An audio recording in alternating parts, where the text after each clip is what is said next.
It appears, it seems to me, and I could be wrong, that this scheduled revival set for July the 28th, 29th, and 30th, that this scheduled revival has become a tradition.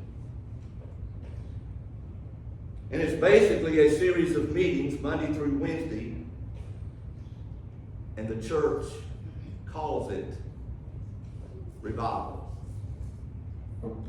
So I begin to ask questions. What's the purpose? Why have a series of meetings and call it a revival? What is revival? How do you define revival? I knew I was going to ask that question, so I jotted down some notes.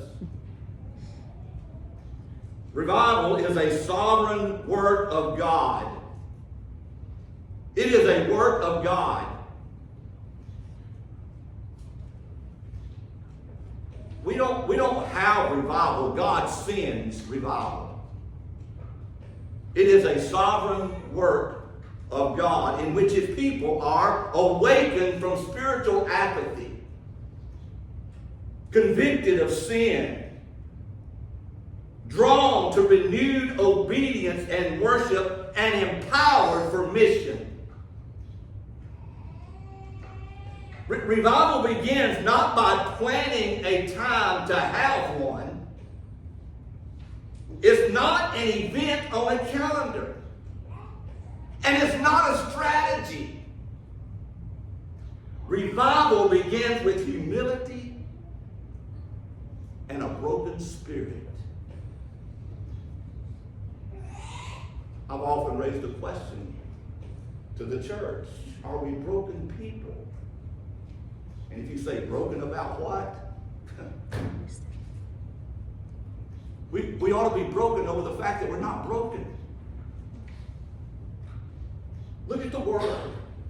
It's going to hell in a handbasket.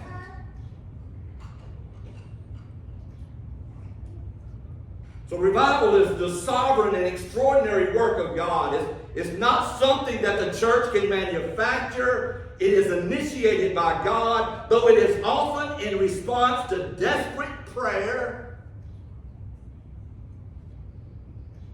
Next week we're getting back to the Sermon on the Mount and talk about how revival